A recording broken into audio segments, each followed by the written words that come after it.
ಸ್ಪರ್ಧಾ ಮಿತ್ರರಿಗೆ ನಮಸ್ಕಾರ. Brilliant coaching academy Dharwad for PSI PC online ಕ್ಲಾಸಸ್ಗೆ ತಮಗೆಲ್ಲರಿಗೂ ಸ್ವಾಗತ. ನಾನು Ramesh Pujar. My qualification is MA B.Ed in English. So ಇವತ್ತು ಈ ಪ್ಲಾಟ್ಫಾರ್ಮಿಗೆ ಬಂದಿರುವ ಉದ್ದೇಶ ಏನೆಂದರೆ, ಈ ಕರೋನಾ ಮಹಾಮಾರಿ ಹೆಮ್ಮಾರಿಯಿಂದಾಗಿ ನಮ್ಮ ಕರ್ನಾಟಕ ರಾಜ್ಯ ಸರ್ಕಾರ ಈಗಾಗಲೇ ಲಾಕ್ಡೌನ್ ಘೋಷಣೆ ಮಾಡಿದೆ ಸ್ನೇಹಿತರೆ. ಆ ಲಾಕ್ಡೌನ್ದಿಂದಾಗಿ PSI ಅಭ್ಯರ್ಥಿಗಳಿಗೆ, ಹುದ್ದೆಗೆ ಪ್ರಿಪೇರ್ ಆಗ್ತಾ ಇರುವಂತಹ ಅಭ್ಯರ್ಥಿಗಳಿಗೆ ತುಂಬಾ ಸಮಸ್ಯೆ ಉಂಟಾಗ್ತಾ ಇದೆ ಹಾಗೂ ಅವರ ಮನಸ್ಸಿನಲ್ಲಿ ತಳಮಳ ಉಂಟಾಗ್ತಾ ಇದೆ. ಏಕೆಂದರೆ ನಾವು PSI ಫಸ್ಟ್ ಪೇಪರ್ ಅನ್ನ ಯಾವ ರೀತಿಯಾಗಿ ಅಧ್ಯಯನ ಮಾಡಬೇಕು, ಏಕೆಂದರೆ ಈಗಾಗಲೇ ಎಲ್ಲಾ ಸ್ಪರ್ಧಾತ್ಮಕ ಕೇಂದ್ರಗಳು ಏನಾಗಿದೆ, ಬಂದ್ ಆಗಿದೆ, ಯಾವುದೇ ರೀತಿಯಾದಂತಹ ಸೋರ್ಸ್ ಸಿಗ್ತಾ ಇಲ್ಲ. ಅಂತಹ ಸಂದರ್ಭದಲ್ಲಿ ನನ್ನ ಸ್ನೇಹಿತರು ಅತಿ ಹೆಚ್ಚು ಹಳ್ಳಿಯಿಂದ ಬಂದಿರುವಂತಹ ಸ್ನೇಹಿತರು ತುಂಬಾ ಅತಿ ಹೆಚ್ಚು ಪಜಲ್ ಆಗಿರ್ತಾರೆ, ಗಲಿಬಿಲಿಗೊಂಡಿರುತ್ತಾರೆ. ಅವರ ಉದ್ದೇಶವನ್ನ, ಅವರ ಕಾನ್ಸರ್ ಅನ್ನ ಇಟ್ಕೊಂಡು ನಾನು ಇವತ್ತು ಈ ಪ್ಲಾಟ್ಫಾರ್ಮಿಗೆ ಬಂದಿದ್ದೀನಿ. ಏಕೆಂದ್ರೆ PSI ಫಸ್ಟ್ ಪೇಪರ್ ಬಗ್ಗೆ ನಾವು ಒಂದು ಸ್ವಲ್ಪ ಎಲ್ಲ ನಮ್ಮ ಗ್ರಾಮೀಣ ಪ್ರತಿಭೆಗಳಿಗೆ ಯಾವುದೇ ರೀತಿಯಾದಂತಹ ಸಮಸ್ಯೆ ಉಂಟಾಗಬಾರದು ಅನ್ನೋ ಉದ್ದೇಶಕ್ಕೋಸ್ಕರ ನಾವು ಎಲ್ಲವನ್ನ ಒಂದು ಮನಗಂಡು, ಎಲ್ಲ ಸಮಸ್ಯೆಗಳನ್ನ ಮನಗಂಡು ನಾವು ಆನ್ಲೈನ್ ಕ್ಲಾಸಸ್ ಅನ್ನ ಪ್ರಾರಂಭಿಸುತ್ತಿದ್ದೇವೆ ಸ್ನೇಹಿತರೆ. ನಾವು ನಿಮಗಾಗಿ ಇದ್ದೇವೆ. ನೀವು ಯಾವುದೇ ರೀತಿಯಾದಂತಹ ಸಂಕೋಚ ಪಡುವುದು ಅಗತ್ಯವಿಲ್ಲ, ಅವಶ್ಯಕತೆವಿಲ್ಲ. ಏಕೆಂದ್ರೆ ನಾವು PSI ಫಸ್ಟ್ ಪೇಪರು ಈಗಾಗಲೇ ನೋಡಿ, PSI ಹುದ್ದೆಗಳು ಈಗಾಗಲೇ 545 ಏನಾಗಿದೆ, ರಿಕ್ರೂಟ್ಮೆಂಟ್ ಆಗಿದೆ. ನೆಕ್ಸ್ಟ್ ಇನ್ನೊಂದು ಎರಡನೇ ರಿಕ್ರೂಟ್ಮೆಂಟ್ ಅಲ್ಲಿ 402 ಹುದ್ದೆಗಳನ್ನ ಕರೆದಿದ್ದಾರೆ. ಈ 545 ಮತ್ತು 402 ಹುದ್ದೆಗಳನ್ನ ಈಗಾಗಲೇ ನೀವು ಅಪ್ಲಿಕೇಶನ್ ಹಾಕಿದ್ದೀರಾ ಅಂತ ನಾನು ಅನ್ಕೊಂತೀನಿ ಸ್ನೇಹಿತರೆ. ಯಾಕಂದ್ರೆ ಈಗಾಗಲೇ ಇದು ಆಲ್ರೆಡಿ ಮುಗಿದಿದೆ, ಇದು ಈಗ ಮುಗಿಯುವ ಹಂತಕ್ಕೆ ಬಂದಿದೆ. ನೀವು ಆಲ್ರೆಡಿ ಅಪ್ಲೈ ಮಾಡಿದ್ದೀರಿ. ಹಾಗೆ ಈಗ ಸದ್ಯದಲ್ಲಿ ರೀಸೆಂಟ್ ಆಗಿ ನಿನ್ನೆ ತಾನೇ ರಿಕ್ರೂಟ್ಮೆಂಟ್ ಒಂದು ಆಗಿದೆ, PC 4000. ಸೊ ಟೋಟಲಿ ಒಟ್ಟಾರೆಯಾಗಿ ಇಷ್ಟು ಹುದ್ದೆಗಳಲ್ಲಿ ನಾವು ಏನ್ ಮಾಡಬೇಕು, ಸರಿಯಾದ ಡಿಟರ್ಮಿನೇಷನ್, ನಿರ್ಧಾರವನ್ನ ಇಟ್ಟುಕೊಂಡು ನಾವು ಅಧ್ಯಯನ ಮಾಡಿದ್ದೇ ಆದಲ್ಲಿ ಇವು ಒಂದು ಹುದ್ದೆಯನ್ನ ನಮಗಾಗಿಸಲಿಕ್ಕೆ ಸಾಧ್ಯ ಇಲ್ವಾ? Why not? ಶ್ಯೂರ್ ಆಗಿ ಒಂದು ಹುದ್ದೆಯನ್ನ ನಾವು ಏನ್ ಮಾಡಬಹುದು, ಈಸಿಯಾಗಿ ಕ್ರ್ಯಾಕ್ ಮಾಡಬಹುದು. ನೋಡಿ, 1000 ಜನ 1000 ರೀತಿಯಾಗಿ ವಿಚಾರ ಮಾಡ್ತಾರೆ. 1000 ಜನ ಕಾಂಪಿಟೇಟರ್ಸ್ ಇದ್ದಾರೆ, ಸ್ಪರ್ಧಾಳುಗಳು ಇದ್ದಾರೆ. ಅವರಲ್ಲಿ ನಾನು ಹೇಗೆ ಫೈಟ್ ಮಾಡಲಿ, ಅವರನ್ನ ಯಾವ ರೀತಿಯಾಗಿ ನಾನು ಇದು ಮಾಡಬೇಕು ಅಂತ ನಿಮ್ಮ ಮನಸ್ಸಿನಲ್ಲಿ ಏನಾದರೂ ಇದೆ ಸ್ನೇಹಿತರೆ, ಅದನ್ನು ನಿಮ್ಮ ಮೈಂಡ್ಲಿಂದ ಏನ್ ಮಾಡ್ಬಿಡಿ, ತೆಗೆದು ಹಾಕ್ಬಿಡಿ. ಅವ್ರು ಉಷ್ಟರಲ್ಲಿ ನಾನೊಬ್ಬ, ನನಗೆ ಬೇಕಾಗಿರೋದು ಒಂದೇ ಒಂದು ಪೋಸ್ಟು. ನಿನಗೆ ಬೇಕಾಗಿರೋದು ಒಂದೇ ಪೋಸ್ಟ್ ತಾನೆ. ಆ ಒಂದು ಪೋಸ್ಟಿಗಾಗಿ ನೀನು ಏನ್ ಮಾಡ್ಬೇಕು, ಫೈಟ್ ಮಾಡಬೇಕು. ನಿನ್ನ ಗುರಿ ಹೇಗಿರ್ಬೇಕಂದ್ರೆ, ಆ ಒಂದು ಪೋಸ್ಟ್ ಮೇಲೆ ಟಾರ್ಗೆಟ್ ಇರಬೇಕು. I want to becoming a double star, I want to becoming a double star. ಯಾವಾಗಲೂ ನಿನ್ನ ಕನಸು ಮನಸ್ಸಿನಲ್ಲೂ ಏನಿರ್ಬೇಕಂದ್ರೆ, ನಾನು ಡಬಲ್ ಸ್ಟಾರ್ ಅನ್ನು ತೆಗೆದುಕೊಳ್ಳಲೇಬೇಕು ಅನ್ನುವ ಒಂದು ಉದ್ದೇಶವನ್ನು ಇಟ್ಟುಕೊಂಡು ನೀನು ಏನ್ ಮಾಡ್ಬೇಕು, ಸ್ಟಡಿಯನ್ನ ಮಾಡಬೇಕಾಗುತ್ತೆ ಸ್ನೇಹಿತರೆ. ಸೊ ಹಾಗಾದ್ರೆ ನಾವು ಈ PSI ಫಸ್ಟ್ ಪೇಪರ್ ಅಲ್ಲಿ ನೋಡ್ರಿ, PSI ಫಸ್ಟ್ ಪೇಪರಿಗೂ ಸೆಕೆಂಡ್ ಪೇಪರಿಗೂ ಒಂದು ಸ್ವಲ್ಪ ಡಿಫ್ರೆನ್ಸ್ ಇದೆ. ಯಾಕಂದ್ರೆ PSI ಫಸ್ಟ್ ಪೇಪರು ಲಿಮಿಟೆಡ್ ಏರಿಯಾನ ಬಾರ್ಡರ್ ಅನ್ನ ಹೊಂದಿರುತ್ತ. PSI second paper there is no limitation for the border of the PSI second paper. So that's why we want to more concern about the PSI first paper. Why? Because of there is a simple limitation is there. What is that limitation? First is a very famous and popular topic is essay. ಯಾವುದು? essay. ನಾವು ಅತಿ ಹೆಚ್ಚಾಗಿ ನೋಡ್ರಿ, ಈ essay ಅಂದ್ರೆ ಎಲ್ಲರೂ ಎಸ್ಸೆನೆ ಅಂತಿರ್ತಾರೆ.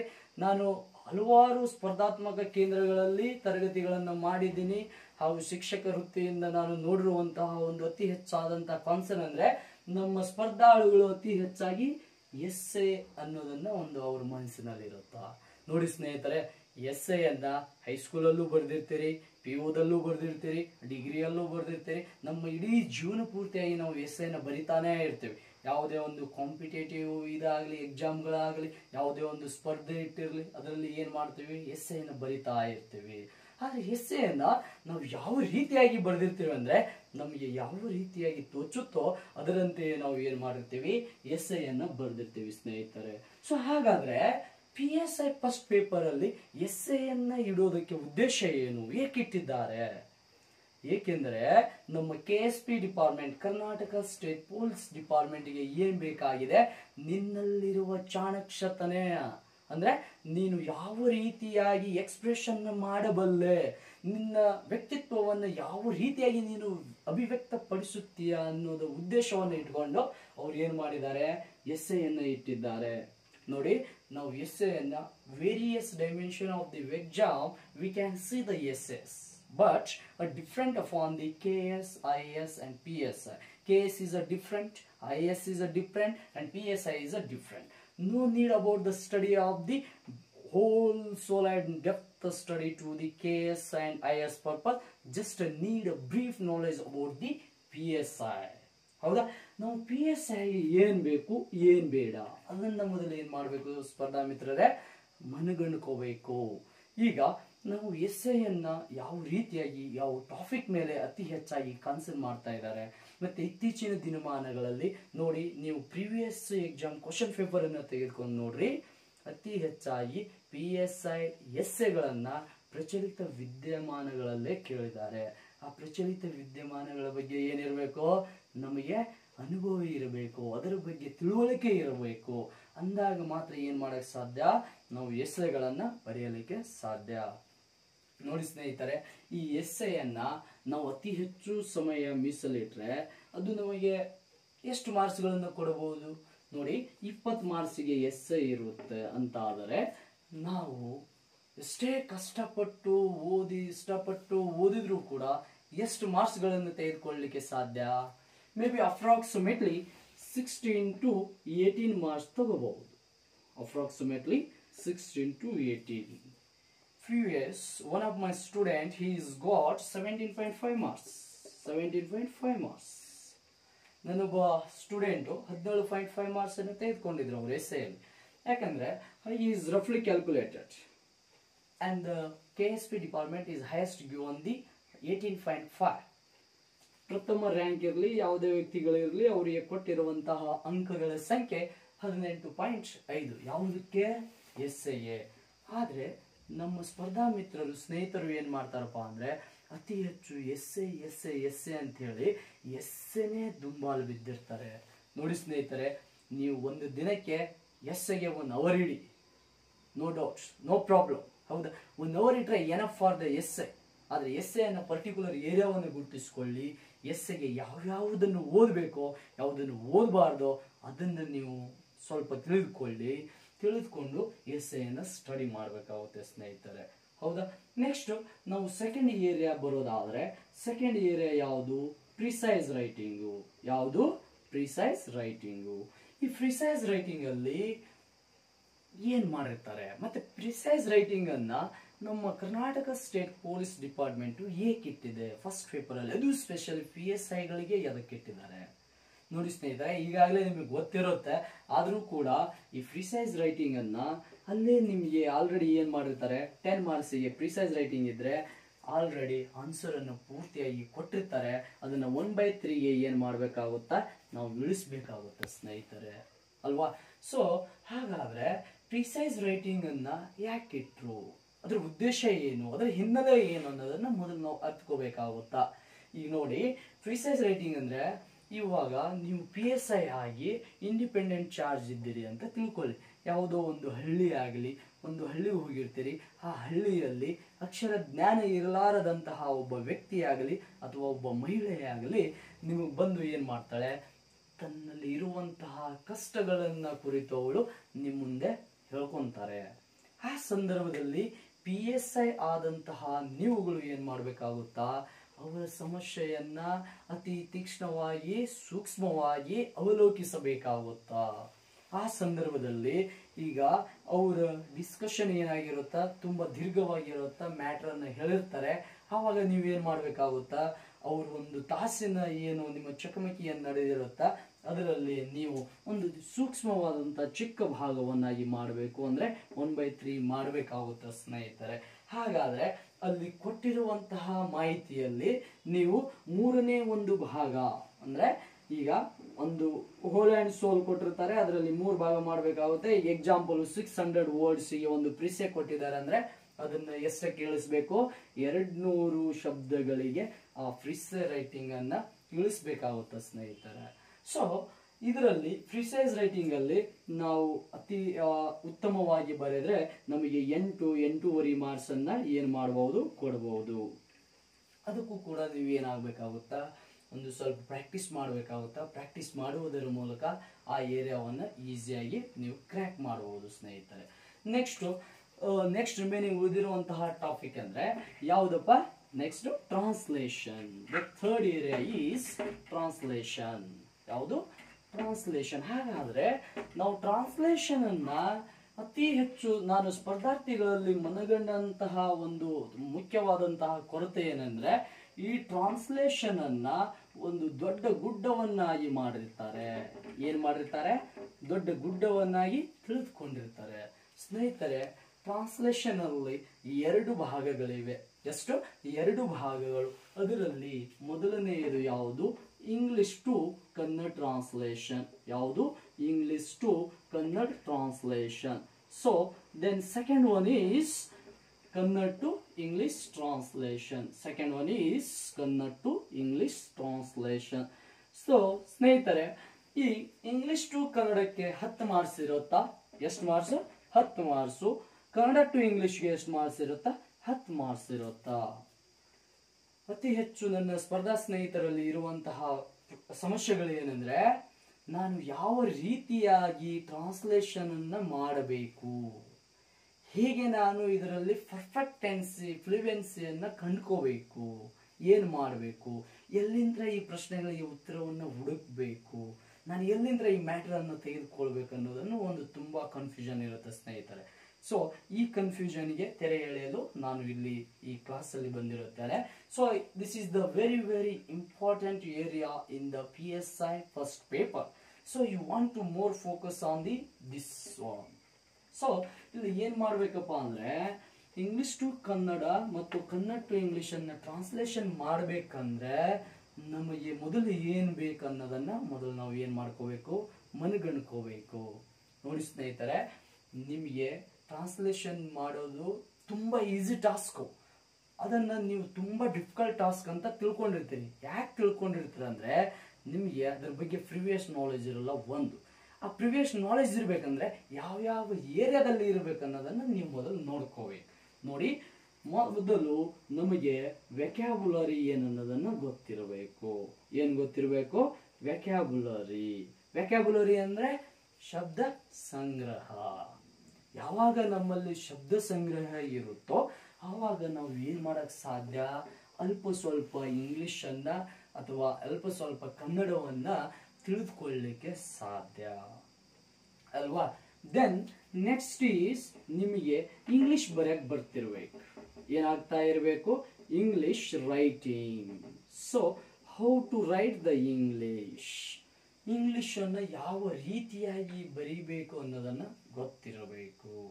ಹಾಗಾದ್ರೆ ನಿಮಗೆ ಇಂಗ್ಲಿಷ್ ಅನ್ನ ಹೇಗೆ ಬರಿಬೇಕು, ಹೇಗೆ ವಾಕ್ಯಗಳನ್ನ ಮಾಡಬೇಕು, ಹೇಗೆ ಶಬ್ದಗಳನ್ನ ರಚನೆ ಮಾಡಬೇಕು ಅನ್ನೋದನ್ನ ನಿಮಗೆ ಗೊತ್ತಾಗಬೇಕಾದ್ರೆ ನೀವೇನ್ ಮಾಡಬೇಕು, ಗ್ರಾಮರ್ ಅನ್ನ ಕಲಿಬೇಕಾಗುತ್ತಾ ಅಲ್ವಾ. ಏನ್ ಕಲಿಬೇಕು, ಗ್ರಾಮರ್ ಅನ್ನ ಕಲಿಬೇಕು. ಗ್ರಾಮರ್ ಅನ್ನು ಕಲಿಬೇಕಂದ್ರೆ ಯಾವುದನ್ನ ಕಲಿಬೇಕು, ಯಾವುದನ್ನ ಕಲಿಬಾರ್ದು ಅನ್ನೋದು ಕೂಡ ಏನಿರುತ್ತಾ ನಮ್ಮ ಮೈಂಡ್ ಅಲ್ಲಿ ಕ್ವಶನ್ಸ್ ಇರುತ್ತೆ ಸ್ನೇಹಿತರೆ. ಗ್ರಾಮರ್ ಅಲ್ಲಿ ಮುಖ್ಯವಾಗಿ ನೋಡ್ರಿ, ನಾವು ಸರ್ವೇ ಸಾಮಾನ್ಯವಾಗಿ ಗ್ರಾಮರ್ ಅನ್ನ ಕಲ್ತಿರ್ತೀವಿ. ಎಲ್ಲವೂ ನಮ್ಮ ವೃತ್ತಿ ಜೀವನ ಆಗಲಿ ಅಥವಾ ನಮ್ಮ ಎಜುಕೇಶನ್ ಅಲ್ಲಿ ಪ್ರತಿ ಪ್ಲಾಟ್ಫಾರ್ಮ್ ಅಲ್ಲೂ ಗ್ರಾಮರ್ ಅನ್ನ ಕಲ್ತಿರ್ತೀವಿ. ಯಾವ ರೀತಿಯಾಗಿ ಕಲ್ತಿರ್ತೀವಿ ಅಂದ್ರೆ, ಇಟ್ಸ್ ಲೈಕ್ ಅದನ್ನ ಕಾಟಾಚಾರ ಅಂತೀವಿ. ಏನಂತೀವಿ, ಕಾಟಾಚಾರಕ್ಕಾಗಿ ನಾವು ಇಂಗ್ಲಿಷ್ ಅನ್ನ ಕಲ್ತಿರ್ತೀವಿ. ಹೇಗಂದ್ರೆ, ಎಕ್ಸಾಮ್ ದೃಷ್ಟಿಕೋನವನ್ನ ಇಟ್ಕೊಂಡು ಆ ಎಕ್ಸಾಮ್ ಅಲ್ಲಿ ಇರುವಂತಹ ಸಮರಿಗಳಾಗಲಿ ಲೆಸನ್ಸ್ಗಳಾಗಲಿ ಬೈಹಾರ್ಟ್ ಮಾಡಿರ್ತೀವಿ. ಬೈಪಾಠ ಅಂತ ಏನು ಕರೆಯುತ್ತೇವೆ ಅಲ್ಲ, ಅದನ್ನ ನಾವು ಬೈಹಾರ್ಟ್ ಮಾಡಿ ಆಗಿನ ಇಂಗ್ಲಿಷ್ ಎಕ್ಸಾಮ್ ಅನ್ನು ಬರೆದು ಪಾಸ್ ಮಾಡಿರ್ತೀವಿ ಸ್ನೇಹಿತರೆ. So that is a different, that is academic year. So this is not academic year. This is very different from the academic and PSI. PSI ಅಂದ್ರೆ ಅಕಾಡೆಮಿಕ್ ಅಂತ ತಿಳ್ಕೊಳಕ್ ಹೋಗ್ಬೇಡ್ರಿ ಸ್ನೇಹಿತರೆ ಅಲ್ವಾ. ನಾವು ಅಕಾಡೆಮಿಕ್ ಅಲ್ಲಿ ಏನೋ ನಮ್ಮ ಟೀಚರ್ಸ್ ಆಗಲಿ ಮೇಡಮ್ರಾಗಲಿ ಏನ್ ಮಾಡ್ತಿದ್ರು, ತಮ್ಮ ನೋಡು ಎಷ್ಟು ಓದ್ಬಿಡು ಅಂತ ಹೇಳ್ಬಿಡ್ತಿದ್ರು. ಅವಾಗ ಏನ್ ಮಾಡ್ತಿದ್ವಿ ನಾವು, ಪಟ ಪಟ ಬಯಾಟ್ ಹೊಡೆದು ಒಂದಿಷ್ಟನ್ನ ಬರೆದು ಹೋಗಿ ಬರದ್ ಬಂದ್ಬಿಟ್ರೆ ಪಾಸ್ ಆಗ್ಬಿಡ್ತಿದ್ವಿ. 35, 38, 40 ತೆಗೆದುಕೊಂಡ್ಬಿಟ್ರೆ ಪಾಸ್ ಆಗ್ಬಿಡ್ತಿದ್ವಿ. ಬಟ್ PSI ಅಲ್ಲಿ ಹಾಗೆ ಮಾಡಲ್ಲ ಸ್ನೇಹಿತರೆ. ನಿಮಗೆ ಬೇಸಿಕ್ ನಾಲೆಜ್ ಇರಲೇಬೇಕು. ಬೇಸಿಕ್ ನಾಲೆಜ್ ಇಲ್ಲಪ್ಪ ಅಂದ್ರೆ you can't do write the translation in the PSI first paper. In case ನಾನು ಟ್ರಾನ್ಸ್ಲೇಷನ್ನೇ ಮಾಡಲ್ಲಪ್ಪ, ಇನ್ ಕೇಸ್ ನೀವು ಏನಾದ್ರೂ ನಿನ್ನ ಮನಸ್ಸಿನಲ್ಲಿ ನಾನು ಟ್ರಾನ್ಸ್ಲೇಷನ್ನೇ ಮಾಡಲ್ಲ, ನಾನು ಎಸ್ಸೆ ಮತ್ತು ಫ್ರಿಸ್ಸೆ ರೈಟಿಂಗ್ ಅಲ್ಲಿ ಔಟ್ ಆಫ್ ಔಟ್ ಅನ್ನು ತೆಗೆದುಕೊಂಡು ನಾನು PSI ಅನ್ನು ಮಾಡಬಲ್ಲೆ ಅನ್ನೋದು ಏನಾದ್ರೂ ನಿನ್ನ ಮೈಂಡ್ ಅಲ್ಲಿ ಇದ್ರೆ ಇದು ನಿನ್ನ ದಡ್ಡತನ ಸ್ನೇಹಿತರೆ. ನೆಗ್ಲಿಜೆನ್ಸಿ ಮಾಡಬೇಡಿ. ಯಾಕಂದ್ರೆ ಅತಿ ಹೆಚ್ಚು ನಾನು ನನ್ನ ಸ್ಟೂಡೆಂಟ್ಗಳನ್ನ ಪರಿಗಣಿಸಿದ್ದು ಮತ್ತೆ ಅವರನ್ನ ನಾನು ಟೆಸ್ಟ್ ಮಾಡಿ ನೋಡಿರೋದು ಏನಪ್ಪಾ ಅಂದ್ರೆ, ಈ ಟ್ರಾನ್ಸ್ಲೇಷನ್ ಅಲ್ಲಿ ಅತಿ ಹೆಚ್ಚು ಸ್ಪರ್ಧಾ ಮಿತ್ರರು ಎಳೆಯುತ್ತಾ ಇದ್ದಾರೆ. ನೋಡಿ, ಟ್ರಾನ್ಸ್ಲೇಷನ್ ಇಂದು ಒಂದು ಬಿಗ್ ಪ್ರಾಬ್ಲಮ್ ಏನಪ್ಪಾ ಅಂದ್ರೆ, ಇಂಗ್ಲಿಷ್ ಕಬ್ಬಿಣದ ಕಡಲೆಯನ್ನಾಗಿ ಸ್ಪರ್ಧಾ ಮಿತ್ರರು ಮಾಡಿಕೊಂಡಿರೋದ್ರಿಂದ ಅವ್ರಿಗೆ ಏನಾಗ್ತಾ ಇರೋದಿಲ್ಲ, translation is very difficult to damn. So you want to easy to that tackle the translation is you want to struggle the English, you want to adopt the English, you want to fall in English. ಅವಾಗ ನೀನು English ಅಲ್ಲಿ ಮುಳುಗ್ತೀಯೋ, ಮಗ್ನನಾಗ್ತೀಯೋ, ಅವಾಗ ನೀನು ಏನ್ ಮಾಡಕ್ ಸಾಧ್ಯ, ಕಲಿಯಲಿಕ್ಕೆ ಸಾಧ್ಯ. Sir ಹಾಗಾದ್ರೆ ನಾವು ಇಂಗ್ಲಿಷ್ ಟು ಕನ್ನಡ ಟ್ರಾನ್ಸ್ಲೇಷನ್ ಅಲ್ಲಿ ಮತ್ತೆ ಕನ್ನಡ ಟು ಇಂಗ್ಲಿಷ್ ಟ್ರಾನ್ಸ್ಲೇಷನ್ ಎಷ್ಟು ಮಾರ್ಕ್ಸ್ ತಗೊಳ್ಳಿಕ್ಕೆ ಸಾಧ್ಯ, ಹಂಗೇನಾದ್ರೂ ನಿಮ್ಮ ಮೈಂಡ್ ಅಲ್ಲಿ ಕ್ವಶನ್ಸ್ ಇದ್ರೆ ನೋಡ್ರಿ, ಹೇಳಿರ್ತಾರೆ, ಬಹಳ ಜನ ಹೇಳಿರ್ತಾರೆ, ನೋಡೋ ತಮ್ಮ ನೀನು ಹೋಗಿ ಏನಾದ್ರೂ ಬರದ್ವಾ, ಏನಾದ್ರೂ ಟ್ರಾನ್ಸ್ಲೇಷನ್ ಮಾಡಿವಾ, ನಿನಗೆ ಮಿನಿಮಮ್ 5-6 ಕೊಡ್ತಾರ ಅಂತ ಹೇಳಿ ಬಹಳ ಮಂದಿ ಹೇಳಿರ್ಬೋದು ನೀವು. ಹೌದಾ? ಹಾಗೇನಾದ್ರೂ ನಿಮ್ಮ ಮೈಂಡ್ ಅಲ್ಲಿ ನಾನು ಏನಾದ್ರೂ ಬರೆದು ಬಂದ್ರು 5-6 ಮಾರ್ಕ್ಸ್ ತಗೋತೀನಿ ಅನ್ನೋದನ್ನು ಏನಾದ್ರೂ ನಿಮ್ಮ ತಲೆಯಲ್ಲಿದ್ರೆ ಸ್ನೇಹಿತರೆ, ಇವತ್ತಿಂದ ಅದನ್ನು ತೆಗೆದು ಹಾಕ್ಬಿಡಿ. ಯಾವುದೇ ಬೇಸಿಕ್ ಕೊಡಲ್ಲ, ಯಾವುದೇ ಮಿನಿಮಮ್ ಮಾರ್ಕ್ಸ್ ಅಂತ ಇರಲ್ಲ PSI ಅಲ್ಲಿ. ಎಲ್ಲಾದ್ರೂ ಕೊಟ್ಟಿದಾರ ನೋಟಿಫಿಕೇಶನ್ ಅಲ್ಲಿ ಈ ಕ್ವಶನ್ಗೆ ಇಷ್ಟೇ ಮಿನಿಮಮ್ ಮಾರ್ಕ್ಸ್ ಕೊಡ್ತೇವೆ ಅಂತ ಹೇಳಿ ಎಲ್ಲಾದ್ರೂ ಅವರು ನೋಟಿಸ್ ಮಾಡಿದಾರ? ಮಾಡಿಲ್ಲ, ಎಲ್ಲೂ ಮೆನ್ಷನ್ ಮಾಡಿರೋದಿಲ್ಲ. ಹೀಗಾಗಿ ನೀನು ಬರೆದ್ರೆ ಮಾತ್ರ ನಿನಗೆ 5-6 ಸಿಗುತ್ತಾ, 5-6 ಮಾರ್ಕ್ಸ್ ಸಿಗುತ್ತೆ, ಅಂಕಗಳು ಸಿಗುತ್ತೆ, ಇಲ್ಲಾಂದ್ರೆ ಸಿಗೋದಿಲ್ಲ. ಅಂದ್ರೆ ಇಲ್ಲಿ ನೋಡಿ, ನೀನು English to Kannada, Kannada to English perfect ಆಗಿ ಟ್ರಾನ್ಸ್ಲೇಷನ್ ಮಾಡಿದ್ದೇ ಆದಲ್ಲಿ 10ಕ್ಕೆ 10 ಮಾರ್ಕ್ಸ್ ಅನ್ನು ತೆಗೆದುಕೊಳ್ಬಹುದು. Out of 10 is 10. ಎಷ್ಟು? 10ಕ್ಕೆ 10 ಮಾರ್ಕ್ಸ್ ಅನ್ನು ತೆಗೆದುಕೊಳ್ಬಹುದು. If you are very well in the English you can score the out of 10 marks. So that's why you want to do the struggle in the English. ನನಗೇನು ಗೊತ್ತೇ ಇಲ್ಲಪ್ಪ, English ನಾಲೆಜೇ ಇಲ್ಲ sir, ನಾನು ಹಾಗಾದ್ರೆ ಏನು ಮಾಡಬೇಕು ಅನ್ನೋದೇನಾದ್ರೂ ನಿಮ್ಮ ತಲೆಯಲ್ಲಿ ಇದ್ರೆ ಸ್ನೇಹಿತರೆ, ಇವತ್ತಿನಿಂದ ನಿಮ್ಮ ಕಾರ್ಯವನ್ನು ಪ್ರಾರಂಭಿಸಿ. ಯಾಕದು ಟಫ್ ಆಗುತ್ತೆ ಅನ್ನೋದನ್ನ ನಾನು ನೋಡ್ತೀನಿ. ನಿಮಗೆ ಇದರಲ್ಲಿ ಏನಾದರೂ ಡೌಟ್ ಬಂದರೆ ನನ್ನನ್ನು ಕಾಂಟ್ಯಾಕ್ಟ್ ಮಾಡಿ, ನಾನು ನಿಮ್ಮ ಪರವಾಗಿಯೇ ನಿಮಗಾಗಿಯೇ ಇದ್ದೇನೆ, ನಿಮ್ಮ ಸಮಸ್ಯೆಗಳನ್ನು ಸಾಲ್ವ್ ಮಾಡ್ತೀನಿ ಸ್ನೇಹಿತರೆ. ಸೊ ಹಾಗಾದರೆ ಸರ್ ನಾವು ಮಿನಿಮಮ್ ಎಷ್ಟು ತಗೊಳ್ಕೊಳ್ಬಹುದು, ನನಗೆ ಇಂಗ್ಲೀಷೇ ಬರಲ್ಲ, ನಾನು ಯಾವ ರೀತಿಯಾಗಿ ಬರಿಬೇಕು, ಇದರಲ್ಲೂ ಒಂದು ಟ್ರಿಕ್ಸ್ ಇರುತ್ತೆ. ಆ ಟ್ರಿಕ್ಸನ್ನು ಯೂಸ್ ಮಾಡಬೇಕಾಗುತ್ತೆ ಸ್ನೇಹಿತರೆ. ಅದನ್ನು ನಾವು ಮುಂದಿನ ತರಗತಿಯಲ್ಲಿ ಡೇ ಬೈ ಡೇ ಏನು ಮಾಡೋಣ, ಹೇಳ್ಕೊಂತ ಹೋಗೋಣ. ಒಮ್ಮಕ್ಕಳೇ ಅಷ್ಟು ಹೇಳ್ಬಿಟ್ರೆ ಏನಾಗುತ್ತಾ, ಕಷ್ಟನೂ ಆಗುತ್ತಾ, ಒಮ್ಮಕ್ಕಳೇ ಅಷ್ಟು ಮುಗಿಯೋದಿಲ್ಲ. ಹೀಗಾಗಿ ನೋಡ್ರಿ, ಈಗ ನಾವು ಈ ಗ್ರಾಮರ್ ಟಾಪಿಕ್ಗೆ ಬರೋಣ. ಈ ಗ್ರಾಮರ್ ಅಲ್ಲಿ ಅತಿ ಹೆಚ್ಚು ಮುಖ್ಯವಾಗಿ ನಾವು ಅಭ್ಯಸಿಸಬೇಕಾಗುವಂತಹ ಅಥವಾ ಸ್ಟಡಿ ಮಾಡಬೇಕಾದಂತಹ ಟಾಪಿಕ್ಗಳು ಯಾವುವು? ಇದು ನೋಡ್ರಿ, ಸರ್ವೇ ಸಾಮಾನ್ಯವಾಗಿ ನಾವು ಕಲ್ತಿರ್ತೀವಿ. ಆರ್ಟಿಕಲ್ ಅಂದ್ರೆ ಏನು, ಪಾರ್ಟ್ಸ್ ಆಫ್ ಸ್ಪೀಚ್ ಅಂದ್ರೆ ಏನು, ಟೆನ್ಸಸ್ ಅಂದ್ರೆ ಏನು ಅಲ್ವಾ, ದೆನ್ ಹೆಲ್ಪಿಂಗ್ ವರ್ಬ್ಸ್ ಅಂದ್ರೆ ಏನು, ರೆಗ್ಯುಲರ್ ಇರ್ರೆಗ್ಯುಲರ್ ವರ್ಬ್ ಅಂದ್ರೆ ಏನು, ಎಲ್ಲವೂ ಕಲ್ತಿರ್ತೀವಿ. ಆದರೆ ಅವನು ಯಾವ ಕ್ಷಣದಲ್ಲಿ ಎಲ್ಲಿ ಯಾವಾಗ ಬಳಸ್ಬೇಕನ್ನೋದನ್ನ ಗೊತ್ತಿರೋಂಗಿಲ್ಲ ಸ್ನೇಹಿತರೆ. ಹೀಗಾಗಿ ನಾವು ಗ್ರಾಮರ್ ಅಲ್ಲಿ ಮುಖ್ಯವಾಗಿ ನೋಡುವಂತಹ ಟಾಪಿಕ್ಸ್ಗಳೆಂದರೆ, ಮೊದಲನೇದಾಗಿ ಪಾರ್ಟ್ಸ್ ಆಫ್ ಸ್ಪೀಚ್. ಯಾವುದು? Parts of speech. Then second topic is articles. Second topic is articles. Then third topic is verbs. Third topic is verbs or model verbs ಅಂತ ಕರೀತೀವಿ. ಸೊ ಇದರಲ್ಲಿ ಸಬ್ ಡಿವಿಷನ್ ಇದೆ, ಮತ್ತೆ ಅವುಗಳನ್ನು ನಾವು ನೋಡೋಣ. Then fourth one is regular and irregular verb. ಯಾವುದು? Regular and irregular verb. Regular and irregular verb. Then fifth, tenses. Fifth one is tenses. Fifth one is tenses. ಹಾಗಾದ್ರೆ ಟೆನ್ಸಸ್ ಮುಗೀತಂದ್ರೆ ಮುಗೀತಾ grammar? ಮುಗಿಲಿಲ್ಲ, ಇನ್ನೂ ಬಹಳ ಅದಾವ ಟಾಪಿಕ್, ಅವುಗಳನ್ನು ನೋಡ್ಬೇಕಾಗುತ್ತಾ? ಟೆನ್ಸಸ್ಗಿಂತ ಬಿಫೋರ್ ನಾವು ಏನ್ study ಮಾಡ್ಬೇಕಾಗುತ್ತಾ? Sentence ಬಗ್ಗೆ ಗೊತ್ತಿರ್ಬೇಕಾಗುತ್ತಾ? ಯಾವುದ್ರ ಬಗ್ಗೆ? ಸೆಂಟೆನ್ಸಸ್ ಬಗ್ಗೆ ಗೊತ್ತಿರ್ಬೇಕಾಗುತ್ತಾ ಅಲ್ವಾ? ಸೆಂಟೆನ್ಸಸ್ ಬಗ್ಗೆ ಗೊತ್ತಾದ್ರೆ ಮುಗಿತಾ? ಇಲ್ಲ, ನಮಗೇನು ಇರಬೇಕು? 7th ಟಾಪಿಕ್ ವೆಕ್ಯಾಬುಲರಿ ಗೊತ್ತಿರ್ಬೇಕಾಗುತ್ತಾ? ಏನು? Vocabulary. Then 8th topic reported speech. ಯಾವುದು? Reported speech. ರಿಪೋರ್ಟೆಡ್ ಸ್ಪೀಚ್ ಅನ್ನ ಇನ್ನೊಂದು ವರ್ಡ್ ಅಲ್ಲಿ ಕರಿಬಹುದು ನಾವು, ಏನಂತ? ಇಂಡೈರೆಕ್ಟ್ ಸ್ಪೀಚ್ ಅಂತ ಕರಿಬಹುದು ಸ್ನೇಹಿತರೆ. ಸೊ ಇಂಡೈರೆಕ್ಟ್ ಸ್ಪೀಚ್ ಮತ್ತೆ ಆಕ್ಟಿವ್ ವೈಸ್ ಪ್ಯಾಸಿವ್ ವೈಸ್ ಗಳನ್ನ ನೋಡ್ಬೇಕಾಗುತ್ತಾ? ಯಾವುದು? Then 8th one is reported speech. Then 9th one is active voice and passive voice. ಯಾವುದು? active voice and passive voice. Then 10th degrees of comparison. Degrees of comparison ಬಗ್ಗೆ ನೋಡ್ಬೇಕಾಗುತ್ತೆ ಸ್ನೇಹಿತರೆ. So ಇನ್ನು ತುಂಬಾ minor topics ಇದಾವೆ, ಯಾವ್ಯಾವ ಬರುತ್ತಾವ ಅವನ್ನ ಹಾಗೆ ಹೇಳ್ಕೊಂಡು ಹೋಗೋಣ. ಎಷ್ಟು ಸಾಧ್ಯ ಆಗುತ್ತಾ ಅಷ್ಟು ನಾವೇನು ಮಾಡೋಣ ಹೇಳಲಿಕ್ಕೆ ಪ್ರಯತ್ನ ಮಾಡ್ತೀನಿ. ಮತ್ತೆ ನೋಡಿ ಸ್ನೇಹಿತರೆ, ಇದು ನಮ್ಮ ಮೊಟ್ಟ ಮೊದಲನೇ ಪ್ಲಾಟ್ಫಾರ್ಮ್ ಆನ್ಲೈನ್ ಅಲ್ಲಿ ಇರೋದ್ರಿಂದ ಅತಿ ಹೆಚ್ಚು ಅಭ್ಯರ್ಥಿಗಳಿಗೆ ಇದು ಸಹಾಯ ಆಗಲಿ ಅನ್ನೋ ಒಂದು ಉದ್ದೇಶವನ್ನು ಇಟ್ಕೊಂಡು ನಾವು ಮಾಡ್ತಾ ಇದ್ದೀವಿ.